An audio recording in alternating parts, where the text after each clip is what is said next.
Sa nakaraang video ay natapos tayo kung saan ay ipinatawag ang lahat sa isang silid ng Emperor matapos na maipatigil ang nagaganap na Invitation Showdown. Nalulungkot naman na napapasabi si Jiang Qirin sa kanyang sarili na sa unang pagkakataon sa kanyang buhay ay naisip niyang tumakas sa buhay na mayroon siya, ngunit ngayon ay mukhang malabo na at maaaring pabalikan siyang muli ng Emperor. Maya-maya naman ay lumabas na mula sa loob si Moon Payo matapos na makausap ng Emperor, kaya naman ay agad siyang nilapitan ng dalawa nitong kasama at napapatanong na kung iyon ba talaga ang tunay na kamahalan, ngunit agad naman silang pinatahimik nito, at galit na inutusang sumunod sa kanya. Nang bigla naman nitong naalala ang mga sinabi sa kanya ng Emperor na wala na itong sasabihin pa na kahit na ano patungkol sa kanyang pagkagaaman sa salapi. Ngunit kapag inabuso muli nito ang kanyang katungkulan sa kung saan-saan ay gugulong na ang kanyang ulo sa sahig, dagdag pa nito ay dapat ay hindi na ito pa makikialam sa mga usapin na may patungkol sa mga inn ng Gold Deity Road kahit na kailan, lalong-lalo na ang patungkol sa Storm Inn. Kaya naman ay naiinis nitong sinabi kanila Bang Taepang, na iyon ang utos sa kanya ng kanilang kamahalan, kaya naman ay kailangan na niyang bumitaw sa pagtulong dito na pabagsakin ang Storm Inn, at kailangan pa niyang protektahan ito. Maya-maya naman ay agad nang pinapasok ang ating bida at ang kaibigan nito sa silid kung nasaan ang Emperor, kaya naman ay agad na sinabihan ng kanilang kamahalan ang ating bida na matagal-tagal na din mula ng huli nilang pagkikita, matapos ay agad naman na nagbigay dito ng paggalang si Jiang Qirin. Nang bigla naman na sinabihan siya nito na noong marinig niya na umalis ito at naglaho sa Black Dragon River region nang hindi man lamang nagawang makapagpaalam sa kanya. Ay nakaramdam ito ng pagkalungkot, at hindi nito naintindihan ang kanyang mga naging aksyon, dahil sigurado siya na sinabihan na nito ang ating bida na kapag nakabalik ito sa Peking ay ipinangako niya dito na gagawin siya nitong susunod na Grand General matapos na mamatay ng General Gang Sunwong. Kaya naman ay tinanong nito si Jiang Qirin na kung natatandaan pa ba niya ang bagay na iyon. Agad naman na sinang-ayunan ito ng ating bida at sinabi na natatandaan niya ang lahat ng iyon, dahil dito ay galit naman siyang sinabihan ng Emperor na kung ganun naman pala ay bakit hindi ito nagpunta sa Peking. Dagdag pa nito na dahil sa ngayon ay nasa tamang edad na siya, ang pagkuha ng katanyagan at pagkaprestilhiyoso, natural lamang na ito ang tahakin ng kanyang buhay. Kaya naman ay galit nitong tinanong si Jiang Qirin na kung bakit nito tinanggihan ang garantisadong magandang buhay, sa nangyari ay napayuko naman dito ang ating bida, at malungkot na sinabi na sa tingin niya ay masyado nang madali para sa kanya ang pumaslang, dahil sa 3 dekadang nakalipas, halos 4,000 mga araw na ang nagdaan, ay nakipaglaban siya halos araw-araw sa kanyang buong buhay at pumaslang ng mga tao sa bawat araw ng kanyang buhay. Sabi pa nito na ang bilang ng kanyang mga napaslang ay hindi na magawang mabilang pa, kaya naman ay nakuha niya ang bansag na Crimson Demon. Sabi pa nito na sa una ay nahirapan siya matapos na makapatay ng tao, ang mga gabi sa mga araw na siya ay nakidigma, ay palagi niyang naiisip ang mga muka ng bawat isa na kanyang mga napaslang, ngunit matapos na mangyari ang mga iyon ng paulit-ulit, ay parehas na lamang ang nararamdaman niya. Ang pagputol ng mga puno at ang pagpastlang ng ibang mga mandirigma ay wala nang pinagkaiba para sa kanya, na parang isang manhid. Matapos na magawa niya ang mga ganong klaseng mga bagay, ay kahit gaano pa niya ito pag-isipan, ang mga taong kanyang pinaslang bago siya matulog, ay hindi na niya magawang maalala ang mga ito.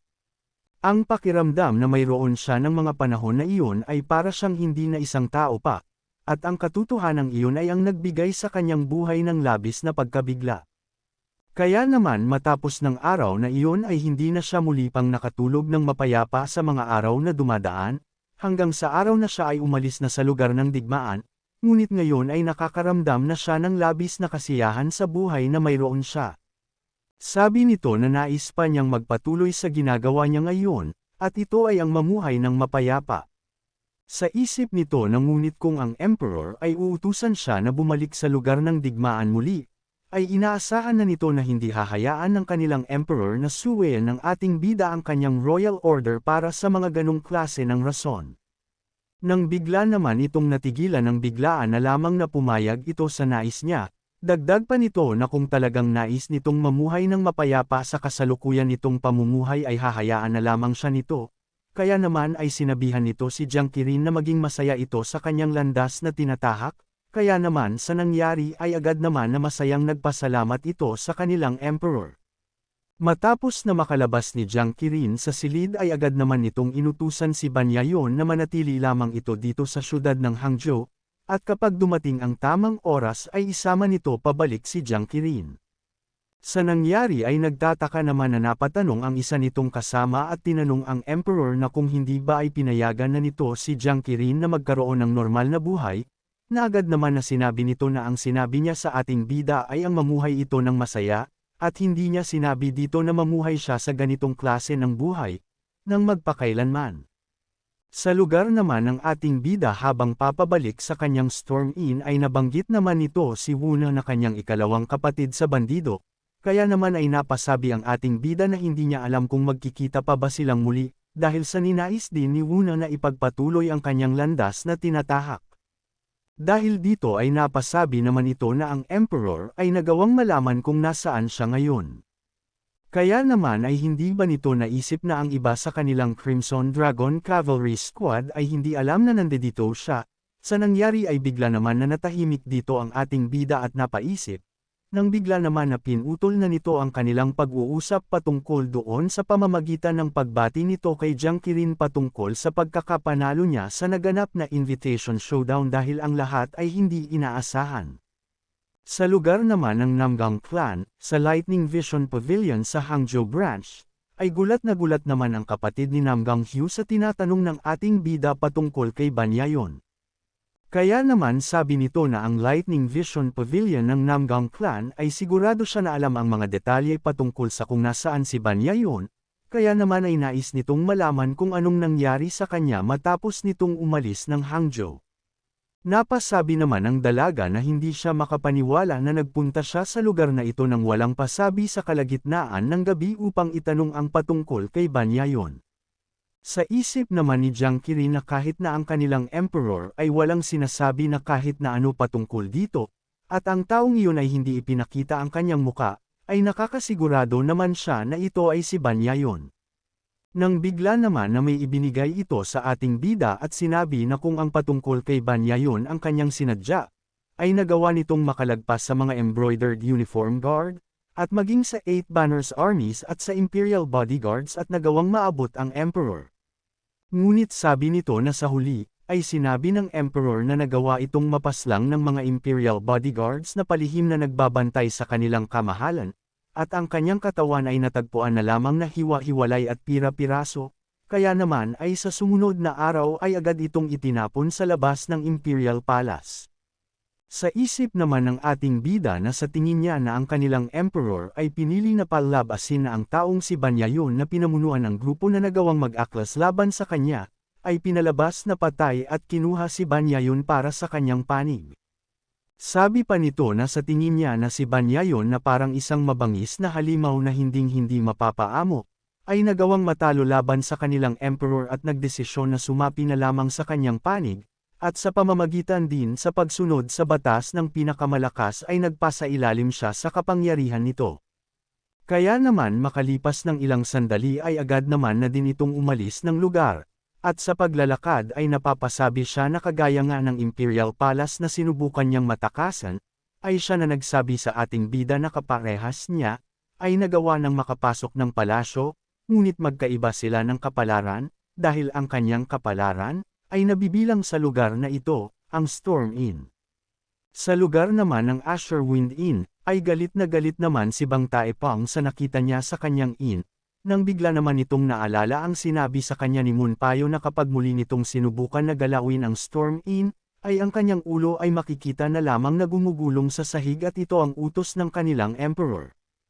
Kaya naman ay naiinis itong napapasabi sa kanyang sarili na kung talaga ba na ito na ang kanyang katapusan, ngunit sabi nito na hindi siya papayag na sa ganito lamang na magtatapos ang lahat, nang bigla naman siyang napatigil, dahil sa may kung sino ang nagawa siyang saksakin ng espada mula sa kanyang likudan. Matapos ay agad naman na hinugot nito ang kanyang sandata kay Bang Taepang, at itinulak upang bumagsak sa sahig. Ngunit habang unti-unti itong naglalakad palabas, ay napatanong naman ang matabang innkeeper, na kung bakit niya nagawa ito sa kanya, ngunit hindi naman na ito nagtagal dahil sa agad na din siyang binawian ng kanyang buhay. Kung umabot ka na sa parte ng video na ito ay maaari lamang na i-click ang like at super thanks sa baba bilang pagsuporta. Maraming salamat. Makalipas naman ng ilang sandali sa isang tagong lugar, ay sinabi ng assassin na pumaslang sa innkeeper ng Asherwind Inn na ito ang plaque na nagrerepresenta ng autoridad ng Asherwind Inn, nang bigla naman na nagsalita ang kung sino at inutusan siya na ilibing na nila ng palihim ang katawan ni Bang Taepong at ipakalat sa lahat na ito ay umalis upang magbakasyon dahil sa mga nangyaring pagkatalo nito sa naganap na invitation showdown sa pagitan nila ng Storm Inn. Kaya naman nang matapos na iabot nito ang plaque at batiin siya para sa kanyang magaling na pagganap sa kanyang misyon, ay napasabi na lamang ito na ngayon ay sisimulan na nila ang kanilang mga plano, kaya naman ay inutos nito na papuntahin na sa kanilang kinaroroonan ang Three Great Skies. Ang Three Great Skies ng Yuan Empire, ang mga ito ay ang pinakabihasang mandirigma ng Keshek, sila ang tatlong pinakatatakutang mabangis na halimaw ng digmaan, sila ang mga halimaw na lagpas pa sa imahinasyon ng lahat, at ang mga ito ay tanging sumusunod lamang sa mga pag-uutos ng Keshek. Nang bigla naman na nagsalita ang assassin at sinabi na sa ngayon ay madaming mata ang nakamasid sa kanila ngayon, dahil kamakailan ay mayroong mga report na isinagawa sa pagsunod sa mga bakas na naiwan ng mga ito sa Northern Battlefield at ang mga ito ay naghahalungkat ng mga impormasyon patungkol sa kanila ng palihim. Agad naman siyang tinanong ng Keshek na kung ang tinutukoy ba nito ay ang report kung saan nagtitipon ang mga mandirigman ng kanilang kasapi na si Tumar at habang nagpapanggap na mga bandido ay may kung anong puwersa ang umatake sa mga ito. Agad naman niyang sinang-ayunan ito at sinabi na dahil sa bago pa lamang na naitayo ang mga ito ay masyado pang maaga para sa kung sino ang mapansin ang bagay na iyon at atakihin sila. At ang mga responsable sa pag-atake ay mukhang alam na alam ng mga ito ang personalidad at kung paanong mag-isip ang mga Keshek. Sabi naman nito na ang lahat ng bagay na kanilang inihanda sa lugar na iyon ay nagawa na nilang mailipat sa ibang lokasyon, kaya naman ay wala na itong dapat pa na ikabahala at magpatuloy lamang sa kung ano ang kanilang pinlano.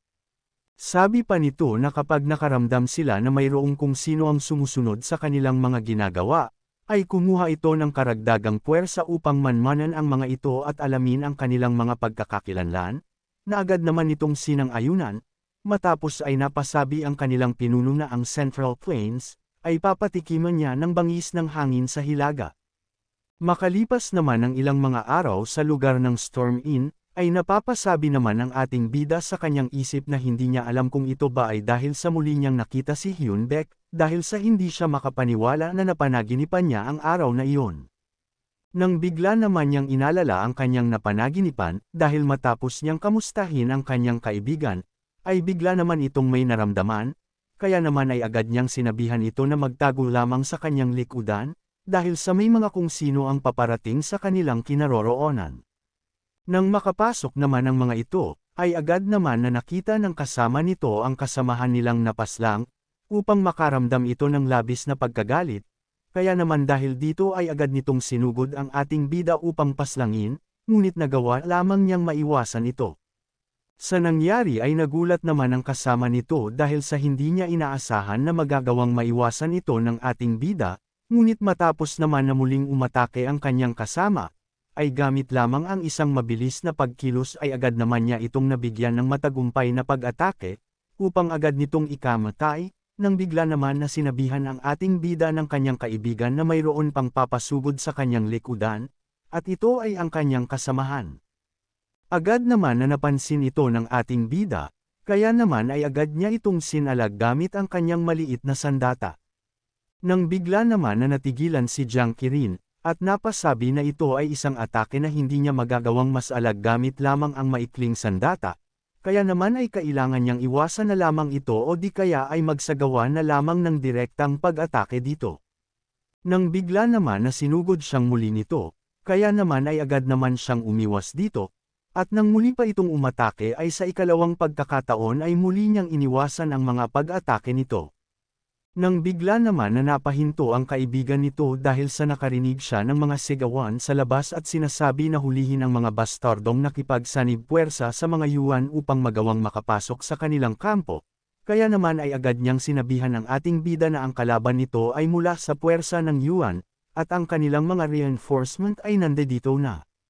Kaya naman dahil dito ay agad naman na nagsabayan ng pag-atake ang dalawang binata, na agad naman na tumama sa mga ito.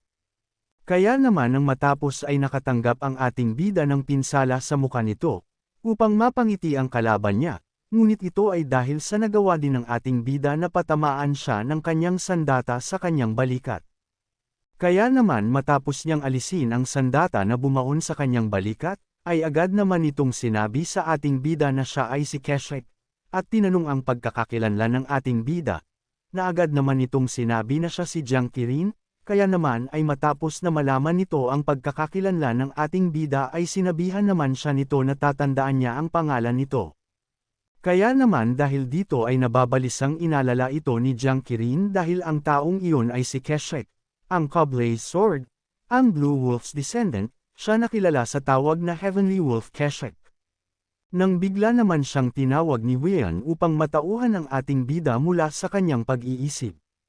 Kaya naman ay tinanong nito si Jiang Qirin na kung ano naman ang ginagawa niya sa lugar na ito. Sabi pa niya sa ating bida na halos 15 minuto na ang nakakalipas mula nang sabihan siya nito na kukuha lamang ito ng panggatong na gagamitin sa kanilang kusina. Kaya naman dahil dito ay napasabi na lamang si Jiang Qirin na halos 15 minuto na pala siyang nakatulala at iniisip ang bagay na iyon at hindi siya makapaniwala para doon.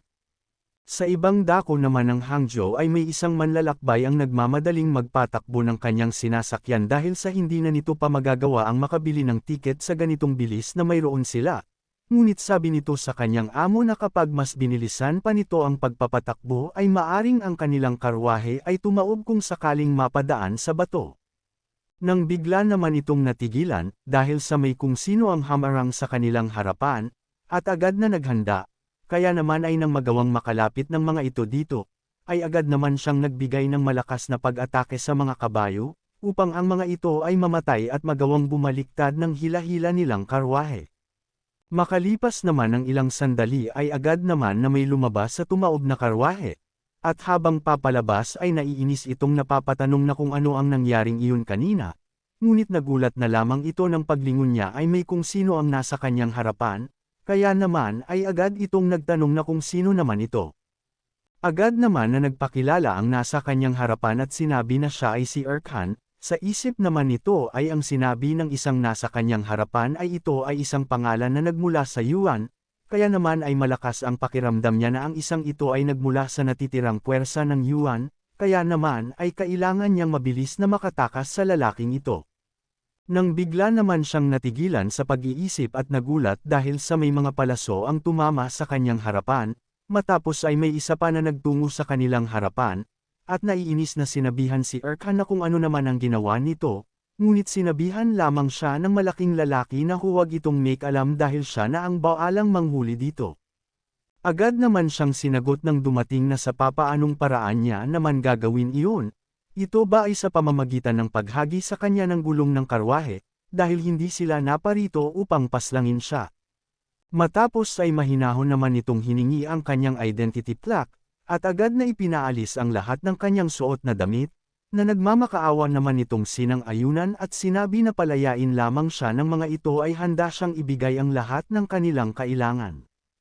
Matapos naman na ibigay nito ang mga hinihingi sa kanya, ay bigla na lamang na inatake siya ng isa at nagawang mapaslang, kaya naman sabi nito na dahil sa nakuha na nila ang lahat ng kanilang kakailanganin ay hindi na nila pa kakailanganin ang isang iyon. Matapos ay tinanong naman nito si Erkan na kung bakit naman niya ginawa ang ganito sa sinasakyan nilang karwahe, sabi naman nito na hindi niya magagawang mapahinto ito dahil sa masyadong mabilis ang kanilang pagtakbo, at kung sakaling makalagpas ito ay kakailanganin pa nilang maghintay pang muli ng iba pang papadaan sa lugar na ito. Nang bigla naman silang natigilan, dahil sa may kung sino ang paparating sakay ng karwahe. Nang huminto ay sinabi nito na ang karwahe na ito ay nagawa din na masira gaya ng kanyang inaasahan, kaya naman ay sinabi ng isa na hindi siya ang may gawa nito kung hindi ay si Erkan, na agad naman na nangatwiran ito at sinabi na sa tingin ba niya ay magagawa nitong mapahinto ang isang karwahe na may mabilis na pagtakbo.